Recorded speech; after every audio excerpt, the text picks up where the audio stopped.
Introdução. O propósito desta gravação é comentar e condensar um dos livros mais assombrosos jamais escritos.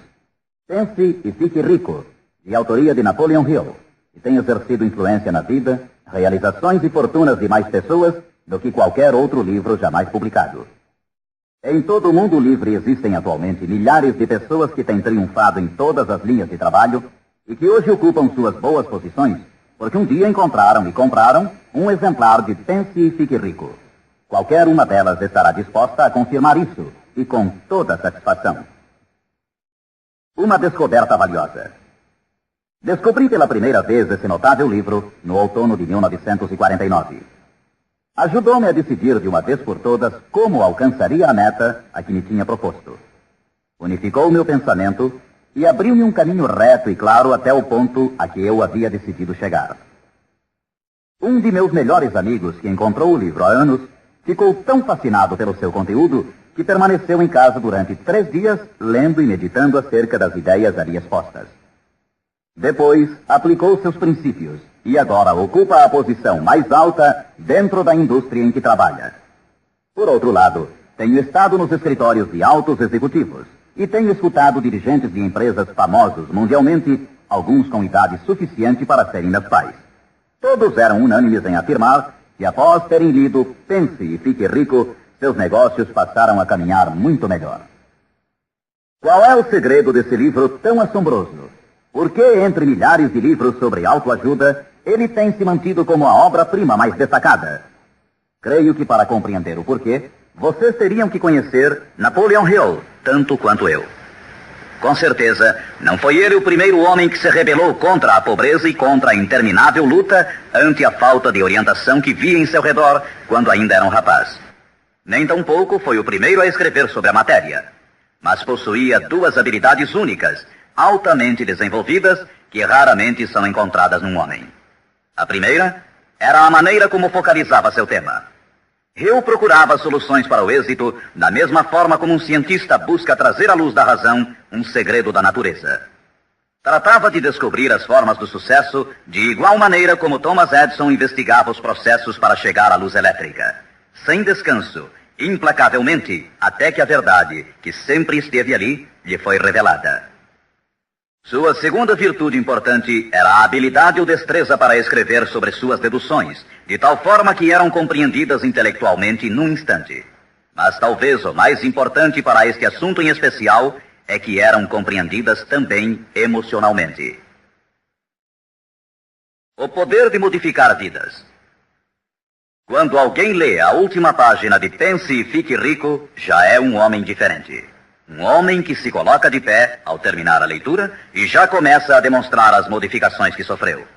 Para ele, desapareceram as situações angustiosas, cheias de frustração e autoimpostas. Para ele, o caminho está livre. É um homem agora possuidor de uma singular capacidade de converter os sonhos em realidade, as ideias em fatos. O destino, a fatalidade, os maus efeitos das circunstâncias exteriores não mais o afetam. De passageiro do barco da vida, passou a capitão, traçando rumos e decidindo vidas. Para entender esse livro, temos inicialmente de compreender a realidade, o princípio ou filosofia que se estende como estrutura básica da obra. A menos que, seja o que for que você construa, esteja baseado na verdade, acabará com a estrutura caída e espalhada ao seu redor, como a armadura dos antigos guerreiros de Homero. O que não é baseado na verdade não pode sustentar-se. Não pode suportar a prova do tempo. A razão pela qual Pense e Fique Rico tem resistido à prova do tempo é porque repousa sobre uma base ampla e sólida, da qual se origina todo o sucesso do homem. O fato puro e imutável de que tudo começa com uma ideia. Um estado da mente. É uma filosofia baseada no fato de que a riqueza de qualquer classe começa com o que o autor chama de estado da mente. Pode-se começar sem nada mais que pensamentos, ideias, planos organizados ou algo semelhante. Os pensamentos são fatos. Fatos incrivelmente poderosos quando se agregam a propósitos, persistência e um desejo ardente de transformá-los em objetos materiais ou riqueza, considerando como tal aquilo que você pode desejar. Os sábios têm dito desde há muitos séculos, e há pouco Charles Asserami escreveu: a verdade é que a mente humana é um organismo tão real como qualquer músculo do corpo, mas muito maior em força e potencial, e assim como a fibra muscular pode reforçar-se para conseguir conquistas incríveis. Assim, pois, esta é a verdade na qual se baseia Pense e Fique Rico. Se você sabe o que quer, e se o quer com força suficiente para alcançar o tipo de persistência que não se pode conter, com toda certeza você conseguirá o seu ideal. Controlando sua mente, você controlará seu destino aqui na Terra. 2 passos para o sucesso. Tendo em vista os princípios acima, falaremos adiante sobre os famosos 13 passos rumo à riqueza, tal como Napoleon Hill menciona em sua obra, lembrando sempre que riqueza é qualquer coisa que você possa desejar. Entretanto, antes peço permissão para fazer 2 indicações importantes. A primeira é que é necessário ter-se em mãos um caderno de anotações, todas as vezes em que se ouvir esta gravação, a fim de anotar os pontos mais importantes. A segunda é que esta gravação foi idealizada para seu uso pessoal, acompanhando sua própria e estimulante jornada. Usar esta gravação para um grupo resultará apenas em auxílio temporário. Assegure-se de ter seu próprio exemplar, a fim de ouvir estas orientações, vez por outra, nos momentos especiais em que se sentir fora de rota. E agora, os 13 famosos princípios de Napoleon Hill. Primeiro princípio: desejo. Ponto de partida para todo sucesso. Primeiro passo para a riqueza. É aqui, precisamente aqui, que frequentemente tropeçamos num obstáculo. Algumas pessoas dirão: sei o que quero, mas como consegui-lo? Mais tarde, entraremos na questão da dúvida, mas de uma vez por todas esclareçamos se é possível ou não alcançar-se o que se deseja com toda a alma. Creio que Emerson expressou-se muito bem quando escreveu: nada existe pelo capricho da natureza. O fato de existir um desejo indica que os meios para realizá-lo existem na mesma criatura que o sente. Em outras palavras, não poderíamos ter um desejo sem que sua satisfação não fosse possível. Cada um de nós tem uma espécie de guia em seu interior, e nossos desejos se modificam segundo nossa capacidade e inclinação. Não importa o que você deseja, se o quer com toda a sua alma. Você o conseguirá, pois é inevitável. O desejo é uma obrigação. Em Pense e Fique Rico, Hill cita um exemplo após outro de que seu desejo ardente nada mais é do que uma espécie de retrato fiel do que você chegará a ser um dia. Portanto, determine agora mesmo e com firmeza, porque senão, como disse Helvécio, destruindo o desejo, destrói-se a mente. Todo homem sem paixões não tem em seu interior nem princípio de ação, nem motivo para agir. Uma boa forma de saber se em realidade você tem ou não um desejo ardente é examinar a maneira como procura alcançá-lo. Se você vai atrás daquilo que crê desejar como se estivesse ensaiando, com timidez, com intenção de ir só se for seguro, não tem absolutamente um desejo ardente. Nunca chegará à segunda base se ainda mantém um pé na primeira. Entretanto, se está disposto a queimar etapas atrás de si, dizendo de uma vez para sempre: isto é o que desejo e o farei de qualquer maneira, então você tem realmente o desejo que o conduzirá ao pleno sucesso. Com esse tipo de resolução, você será capaz de levantar-se após os tropeços que lhe sucederem. As únicas pessoas que não cometem erros são as que nunca tentam nada. Os tímidos são como afluentes de um lago. Nunca se aventuram ao mar amplo e profundo. Esses mesmos princípios atuarão sobre qualquer coisa que você deseje. Um lar harmonioso, uma carreira com mais êxito ou mesmo mais dinheiro para cuidar melhor de sua família e prevenir-se para os anos futuros. Para obter sua parte na prosperidade que o espera mais adiante, Napoleon Hill oferece a você a seguir 6 passos práticos e precisos. 6 passos vitais. Primeiro, fixe em sua mente a quantidade exata de dinheiro que deseja. Não é suficiente dizer: desejo muito dinheiro. Seja preciso com relação à quantidade.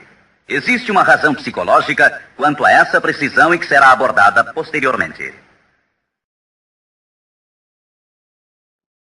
Segundo, determine com exatidão o que se propõe a dar em troca do dinheiro que deseja. Não é possível obter-se algo a troco de nada. Terceiro, estabeleça a data concreta em que terá todo o dinheiro que deseja. Quarto, idealize um plano definido para levar a cabo o seu desejo e dê início imediatamente. Quinto, coloque todas essas ideias no papel. A quantidade de dinheiro que deseja, o que dará em troca, a data exata e descreva claramente o plano idealizado. Sexto, leia sua manifestação escrita em voz alta pelo menos 2 vezes ao dia. Uma vez, imediatamente antes de deitar-se à noite, e outra, ao levantar-se pela manhã. Enquanto lê, sinta-se, veja-se e creia-se como se já tivesse o dinheiro, ou seja, qual for o seu objetivo. É importante que você siga estas instruções ao pé da letra. Ouça diversas vezes esta parte da gravação até que a conheça muito bem, pois o desejo é o mais importante dos 13 princípios. Este capítulo do livro termina com as seguintes palavras. Através de algum estranho e poderoso princípio de química mental, ainda desconhecido, o impulso do desejo é envolvido por algo que não reconhece palavras tais como impossível e não aceita o fracasso como realidade. Segundo princípio, fé. A fé é imprescindível para o sucesso. Você jamais teria pensado em seu desejo principal se a fé não estivesse presente dentro de sua mente. Às vezes, você poderá encontrar dificuldades em ter fé em si próprio, mas tenha a certeza de que encontrará muita fé nesses princípios. Use-os, portanto. Vejamos o que Napoleon Hill diz sobre a fé. A fé é um estado de espírito que pode ser induzido ou criado por meio de afirmações ou instruções repetidas à mente subconsciente através do princípio da autossugestão. Isto significa nem mais nem menos que uma sugestão pode ser implantada por você mesmo, conscientemente, assim como uma autobiografia é uma história escrita por uma pessoa sobre si mesma. Projetando a imagem mental de você mesmo, tendo em destaque seu desejo principal e repetindo tal ação várias vezes, isso resultará na fé de que necessita. A fé é vital para o sucesso. O imperador Napoleão Bonaparte disse uma vez: todo andaime religioso se desarruma como um edifício em ruínas ante uma só palavra: fé. Por sua vez, Goethe afirmava: as épocas de fé são épocas frutíferas. As épocas de incredulidade, ainda que esplendorosas, são estéreis de todo o bem permanente. E como disse Schlegel, na vida real, toda grande empresa começa e dá seu primeiro passo com a fé. Portanto, tenha fé de que pode alcançar aquilo que busca, porque jamais você poderia ter se decidido se não pudesse alcançá-lo. Autoconfiança. Em seu capítulo sobre a fé, Hill oferece uma fórmula para a autoconfiança: repetir-se a si mesmo constantemente. Primeiro, sei que tenho a capacidade de alcançar o objetivo de meu propósito definido na vida. Portanto, exijo persistência de mim mesmo, ação contínua para a execução. E aqui agora prometo executar esta ação. Segundo, percebo que os pensamentos dominantes em minha mente reproduzir-se-ão com o tempo em ação externa, física, e que de maneira gradual transformar-se-ão em realidade física. Portanto, concentrarei meus pensamentos durante 30 minutos diários na tarefa de criar a imagem do que pretendo ser, criando assim em minha mente um retrato mental claro de minha pessoa e em decorrência de meu objetivo. Terceiro, sei que através do princípio da autossugestão, qualquer desejo que alimente com persistência em minha mente buscará com o tempo a maneira, através de meios práticos, para alcançar o objetivo que há por detrás dele. Portanto, dedicarei 10 minutos de cada dia para exigir de mim mesmo o desenvolvimento da autoconfiança. Quarto, detalharei por escrito os objetivos principais e concretos de minha vida, e nunca deixarei de tentar alcançá-los até que tenha desenvolvido a autoconfiança suficiente para isso. Quinto, sei que nenhuma riqueza ou posição pode durar muito, a menos que seja erguida sobre a verdade e a justiça. Por conseguinte, não participarei de qualquer atividade que não beneficie a todos os que dela participem. Terei sucesso em conseguir a cooperação de outras pessoas bem como em atrair o pessoal desejado. Induzirei outros a servir-me através da minha boa disposição em servir aos demais. Eliminarei o ódio, a inveja, os ciúmes e o egoísmo, oferecendo amor a toda a humanidade, pois sei que uma atitude negativa nunca me trará o sucesso. Farei com que os demais creiam em mim, pois creio neles e em mim mesmo. Terceiro princípio, autossugestão. Mediante a sugestão repetida, a mente subconsciente pode trabalhar para nós. Já fizemos referências a isso. A autossugestão é a faculdade de ser capaz de concentrar na mente o nosso ardente desejo, até que o nosso subconsciente o aceite como uma realidade e comece a imaginar os meios para realizá-lo. É daqui que provém os impulsos, as súbitas centelhas de inspiração e orientação. Agora resumiremos as instruções dadas no segundo princípio, fé, em relação aos 6 passos, autoconfiança, e as combinaremos com os princípios sobre a autossugestão, constantes no livro Pense e Fique Rico. Primeiro, vá a um lugar tranquilo, talvez na cama à noite, feche os olhos e repita em voz alta para que possa escutar suas próprias palavras, a manifestação escrita da quantidade de dinheiro que se propõe a acumular, ou uma reafirmação cuidadosa do que possa ser sua meta, bem como o tempo limite para alcançá-la, além da descrição do serviço ou mercadoria que se dispõe a dar em troca do que vai receber. À medida que põe em prática estas instruções, imagine-se já possuidor de sua meta. Suponhamos, por exemplo, que você se propõe a economizar em cruzeiros o equivalente a $50 mil até o dia 1º de janeiro, daqui a 5 anos, que se determina a prestar serviços pessoais em troca de dinheiro como vendedor. A manifestação escrita de seus propósitos deve ser a seguinte. Escreva: para o dia 1º de janeiro de 1900 e aconteça o que acontecer, terei em meu poder a quantia de cruzeiros que economizarei em quantidades diversas durante aquele período. Em troca desse dinheiro, prestarei o melhor serviço possível, rendendo o máximo como vendedor de... Escreva aqui o produto que se propõe a vender ou qualquer coisa que você faça para ganhar a vida. Tenho certeza de que, à época aprazada, terei esse dinheiro em meu poder.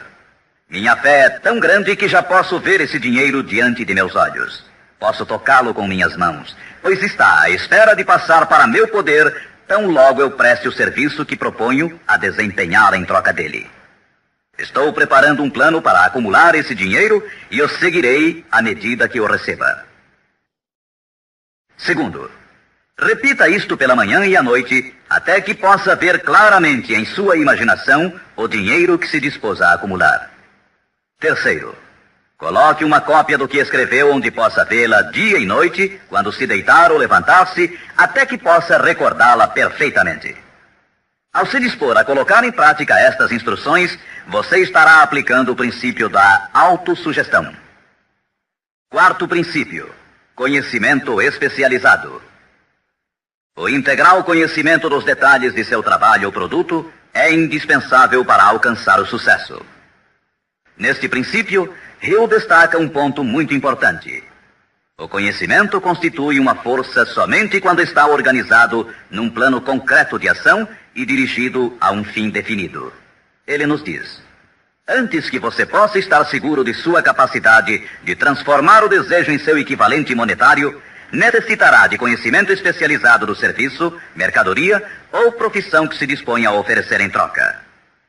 Talvez você precise de muito mais conhecimento especializado do que tem, ou do que pode adquirir normalmente. Se for essa a situação, poderá resolver o problema mediante a utilização de um sistema que chamaremos de grupo mental. Mais tarde explicaremos do que se trata, mas por enquanto, reconheça que tem de aprender tudo o que possa sobre sua especialidade. Assim, dedique parte do tempo a cada dia para assimilar mais e mais sobre o que você faz para seu sustento. Frequente cursos que existam sobre a matéria, bem como associe-se a homens que conheçam bem sua profissão. Quinto princípio, imaginação. A imaginação é literalmente a oficina onde se formam os planos criados pelo homem. O impulso e o desejo recebem forma e ação mediante a ajuda da faculdade imaginativa da mente. Foi dito que o homem pode criar tudo o que possa imaginar.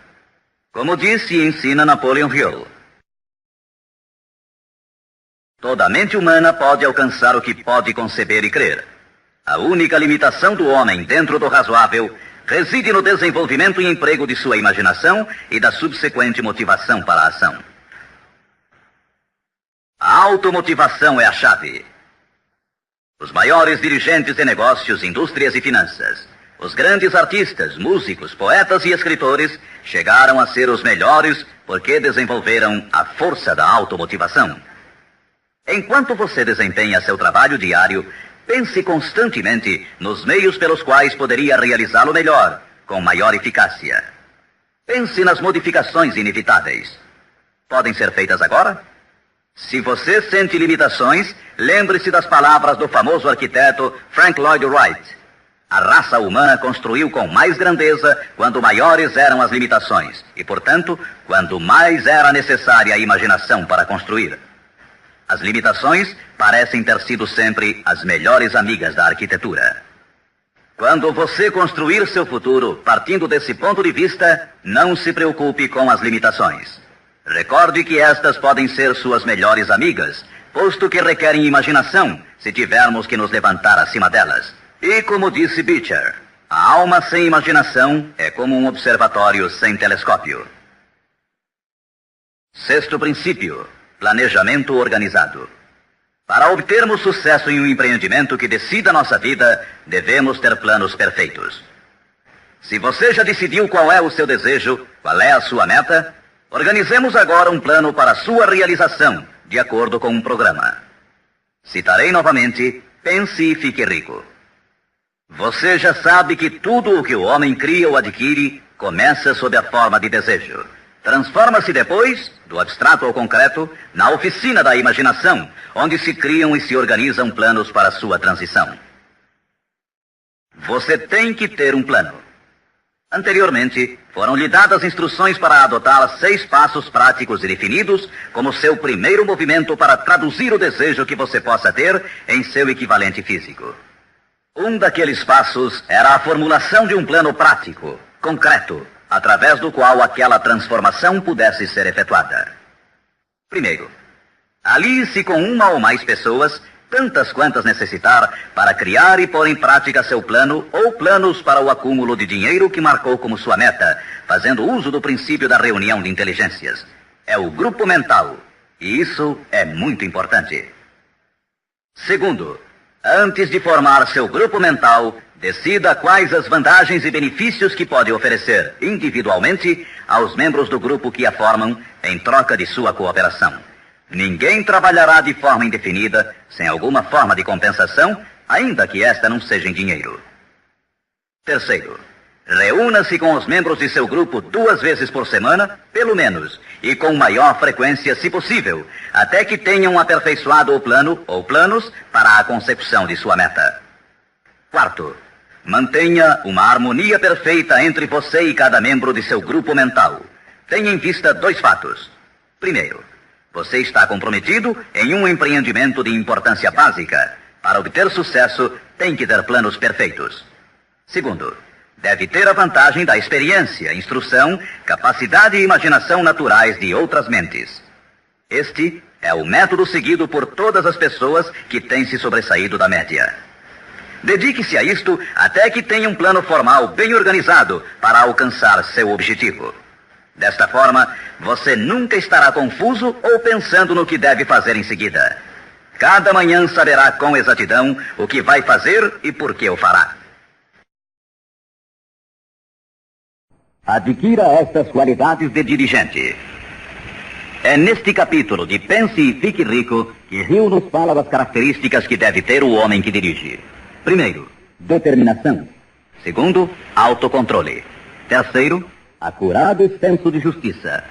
Quarto, exatidão nas decisões. Quinto, precisão nos planos. Sexto, hábito de fazer mais do que recebe como pagamento. Sétimo, personalidade agradável. Oitavo, simpatia e compreensão. Nono, domínio do detalhe. Décimo, boa disposição para assumir toda a responsabilidade. 11º, sentido de cooperação. O capítulo sobre planejamento organizado é um dos mais importantes do livro. Basta dizer que um homem sem plano é como um barco sem rumo. Não tem para onde ir e sofrerá um desastre quase inevitavelmente. Sétimo princípio: decisão. A demora, o oposto da decisão, é um inimigo que todo homem tem que vencer.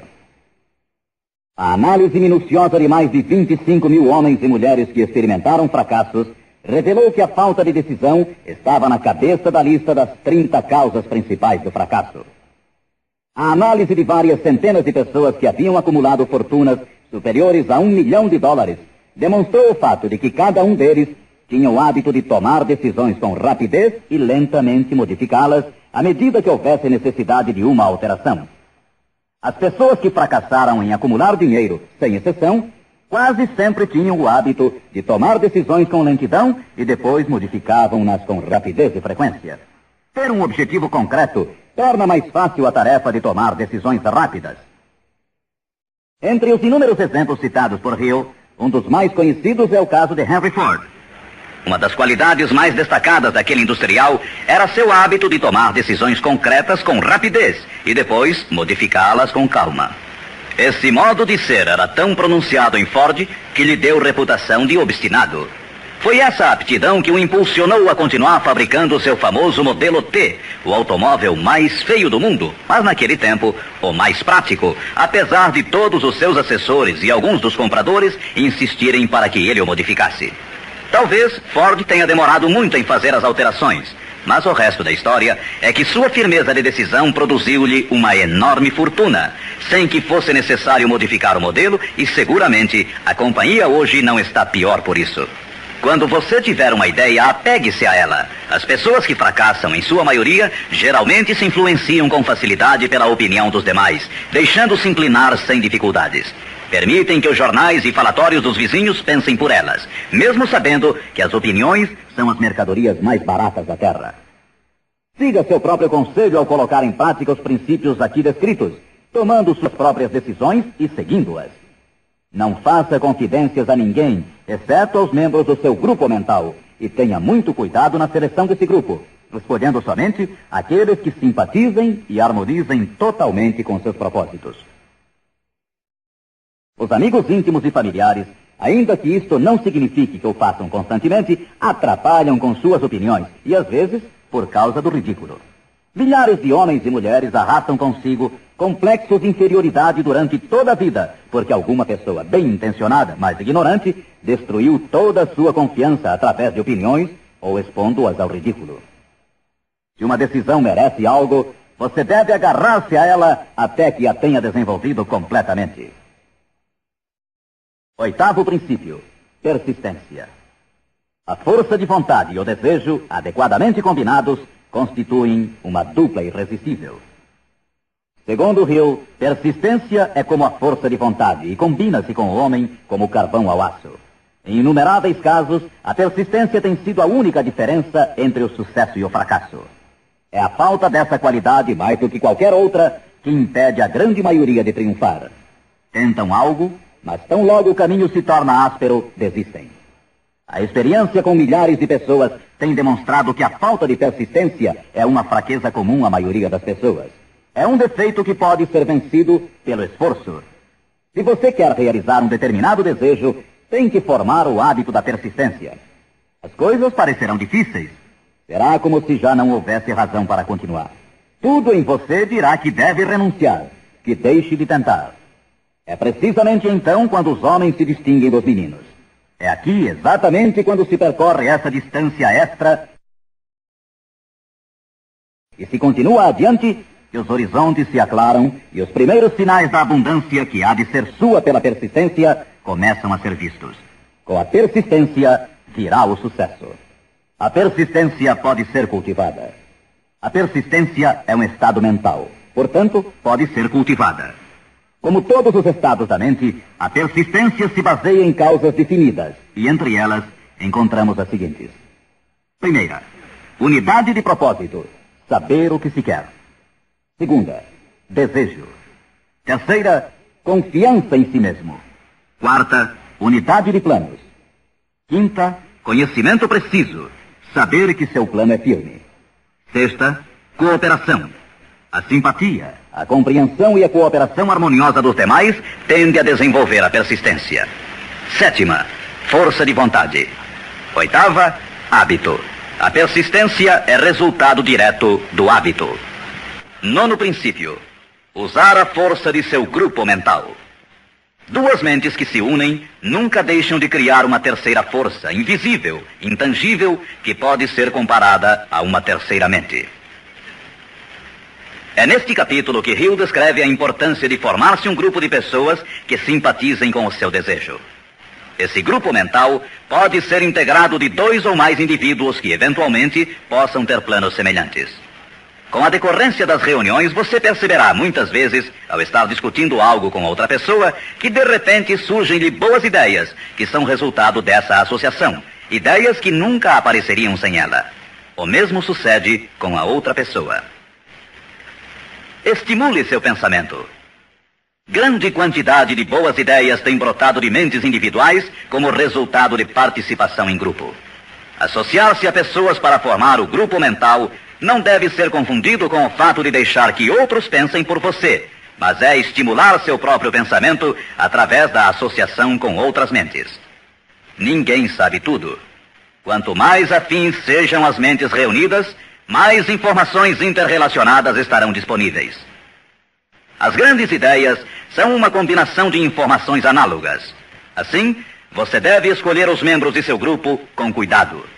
Assegure-se que sejam pessoas que você respeita e que trabalhem conscientemente.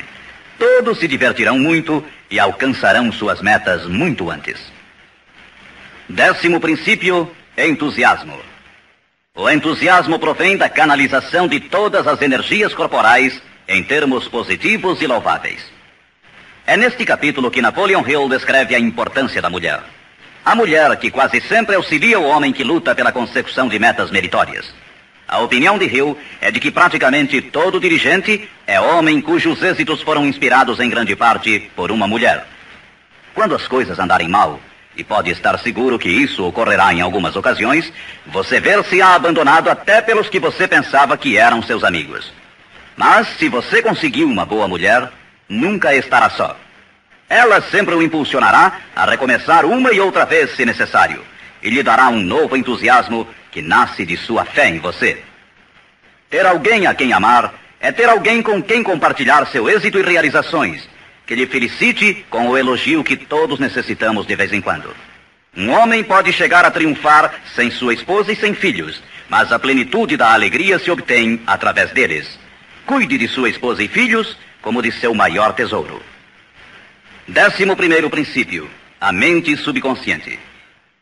A mente subconsciente consiste em um campo de consciência no qual são classificados e registrados todos os impulsos do pensamento que chegam à mente objetiva através de qualquer dos 5 sentidos. Da mente subconsciente, você pode aproveitar ou tirar os pensamentos como quem tira cartas de um arquivo. Ela recebe e arquiva impressões sensoriais ou pensamentos independentemente de sua natureza. Você pode semear à vontade em sua mente subconsciente qualquer plano, ideia ou propósito que deseje traduzir em seu equivalente físico ou monetário. O subconsciente atua primeiro sobre os desejos dominantes que se mesclaram, como as emoções, como a fé. Sua mente subconsciente trabalha dia e noite.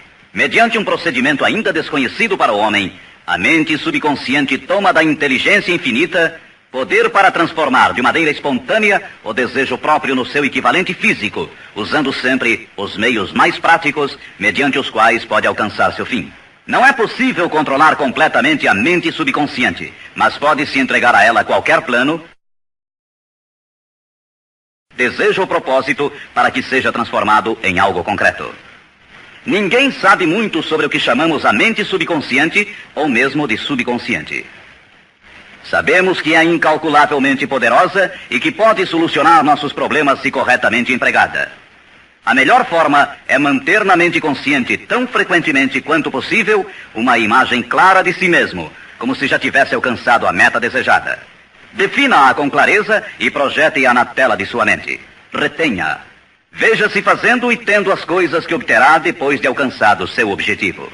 Imagine isso tão a miúde quanto possível enquanto prossegue com seu trabalho diário, especialmente no momento de dormir e no instante de acordar. Assim, seu subconsciente começará a conduzi-lo pelos caminhos mais lógicos para o objetivo que imaginou. Não lute contra ele. Siga seus lampejos repentinos, as ideias que venham à sua mente. Esteja seguro que é seu subconsciente tentando chegar à sua mente consciente. Se você prosseguir assim, ficará surpreso e encantado com as ideias maravilhosas que parecerão brotar do nada. As vidas dos grandes homens e mulheres que parecem milagrosas para as pessoas normais não são mais do que a expressa satisfação de seus ardentes desejos através de sua mente subconsciente. No princípio seguinte, falaremos mais sobre o sexto sentido, que parece controlar a vida dessas pessoas, mas somente dos que souberam condicionar sua mente subconsciente. O tempo não significa nada para o subconsciente. Um homem poderia trabalhar com firmeza em seu labor durante 40 anos e não conseguir alcançar o que é possível em 3 ou 4 anos, mediante a aplicação adequada desses princípios. Sua mente subconsciente não pode permanecer ociosa. Se você não implantar desejos dentro dela, quaisquer ideias que surgirem como resultado de seu descuido servirão de alimento para ela. Lembre-se que você vive no meio de todo o gênero de impulsos e pensamentos que chegam a seu subconsciente sem seu conhecimento. Alguns desses impulsos são negativos e outros positivos. Você deve evitar os impulsos negativos e ajudar a influenciar de maneira espontânea sua mente subconsciente mediante impulsos positivos de desejo. Quando conseguir isso, terá a chave que abrirá a porta para o subconsciente. Bulwer escreveu: o homem que triunfa sobre seus semelhantes é aquele que muito breve na vida discerne com clareza seu objetivo e caminha para ele com todas as suas forças. Inclusive, o próprio gênio não é mais do que a observação minuciosa reforçada pela consistência do propósito. Todo homem que observa atentamente e atua com firmeza converte-se inconscientemente em gênio. Há que se notar que foi dito inconscientemente. Saiba o que quer. Decida de uma vez por todas o que haverá de ser seu. Mantenha-se firme em seu rumo, impulsionado pela fé, e seu subconsciente fará o resto. 12º princípio: o cérebro. O cérebro possui a força mais maravilhosa, milagrosa, de maior potência que o mundo já conheceu. Se você tivesse acesso a toda a riqueza do mundo e pegasse apenas uma moeda, estaria fazendo mais ou menos o que muito provavelmente tem feito ao usar seu cérebro. Nada é mais lastimável no mundo do que a incompreensão da maioria das pessoas com relação ao potencial de seu cérebro e das mentes consciente e inconsciente, às quais está acoplado. Sua própria central elétrica. O número de linhas que ligam entre si as células cerebrais é igual ao algarismo 1, seguido por 15 milhões de zeros. Calcula-se que existem de 10 a 14 bilhões de células no córtex cerebral humano normal. É inconcebível, pois, que esta intrincada maquinaria deva existir com o único propósito de manter as funções físicas inerentes ao desenvolvimento e manutenção do corpo físico. O cérebro é o mecanismo que nos deu o avião supersônico, os satélites artificiais, os foguetes que adentram no espaço exterior, as artes, as ciências, etc. Tudo o que hoje sabemos, usamos e usaremos no futuro, tem saído desta pequena massa cinzenta que todos nós temos. Pode você duvidar, ainda que por um momento, de que pode trazer a você e aos seus o que quer que deseje aqui na Terra? É evidente que não conseguirá se admitir que sua força é como a de uma pessoa que deixa de agir, como aqueles que nem sequer pensaram nisso alguma vez. Deixe para o cérebro o trabalho que você decidiu realizar e veja como ele o executa. 13º princípio: o sexto sentido. O sexto sentido é o equipamento receptor através do qual chegam à mente ideias, planos e pensamentos que às vezes recebem o nome de lampejos repentinos ou inspirações. O sexto sentido pode ser descrito como sendo o sentido através do qual a inteligência infinita pode e efetivamente se comunica com o indivíduo de maneira espontânea e sem esforço algum por parte deste. Eis aqui a base desta filosofia. Só pode ser assimilada, compreendida e aplicada depois de dominados os primeiros 12 princípios. O sexto sentido é aquela parte da mente subconsciente que nos referimos como imaginação criadora e desafia qualquer descrição. Por outro lado, torna-se difícil explicar o que seja para qualquer pessoa que não tenha dominado os demais princípios desta filosofia, o que estes princípios representam, porque falta a essa pessoa o conhecimento e a experiência com os quais possa comparar o sexto sentido. Este sentido pode ser adquirido. O sexto sentido não é algo que possa ser ligado e desligado à vontade. A capacidade de empregar essa enorme força chega pouco a pouco, através da aplicação dos outros princípios que esboçamos. Muitos indivíduos adquirem um conhecimento prático do sexto sentido antes dos 40 anos de idade. Entretanto, com maior frequência é adquirido depois de bem passados os 50, porque as forças espirituais com as quais está intimamente ligado o sexto sentido geralmente não amadurecem e chegam a ser utilizadas, senão através de vários anos de meditação, de autoanálise e de pensamentos corretos. Todavia, nada nos impede que comecemos a desenvolvê-lo desde agora, aplicando com entusiasmo os princípios que foram expostos até aqui. Lembre-se disto. O homem nada pode criar que não tenha gerado antes sob a forma de um impulso de pensamento, que vai se traduzindo em equivalente físico, ainda que seja pensamento espontâneo ou involuntário. Finalmente, recorde-se sempre deste conselho. Afaste o temor de sua mente, concentrando-se na imagem mental de sua meta, seu maior desejo, e vença. O que vários homens famosos acharam desta mensagem? Agora, quero mencionar que Pense e Fique Rico tem recebido a entusiasta aprovação de muitos dos maiores homens que existiram. Todos esses grandes homens aplaudiram e usaram os princípios de Napoleon Hill. Citarei somente alguns. Os presidentes dos Estados Unidos, William Howard Taft e Woodrow Wilson. F. W. Woolworth mencionou que havia aumentado muito sua cadeia de armazéns, aplicando muitos destes princípios. Robert Dollar, que construiu uma grande companhia de navegação, escreveu: se há 50 anos tivesse usado esta filosofia, imagino que poderia ter feito tudo o que fiz na metade do tempo. Tenho esperança que o mundo a descubra e o recompense. Samuel Gompers disse: o domínio destes princípios é uma apólice de seguro contra o fracasso. John Wanamaker, o príncipe dos comerciantes, escreveu: sei que seus fundamentos são reais, porque os tenho aplicado em meu negócio há 30 anos. Também o aplicaram George Eastman, o maior fabricante de câmaras fotográficas do mundo, Thomas Edison, Luther Burbank, Theodore Roosevelt, E.M. Statler, John Rockefeller e muitos mais. Como é óbvio imaginar-se, as opiniões destes homens não poderiam ser compradas com todo o dinheiro do mundo. O que temos mencionado aqui pode mudar sua vida, pode trazer-lhe todas as coisas proveitosas que deseje na vida para você e sua família.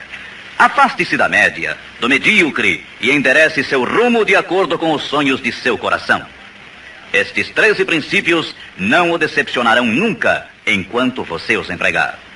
Sua grande oportunidade pode estar precisamente onde você se encontra agora.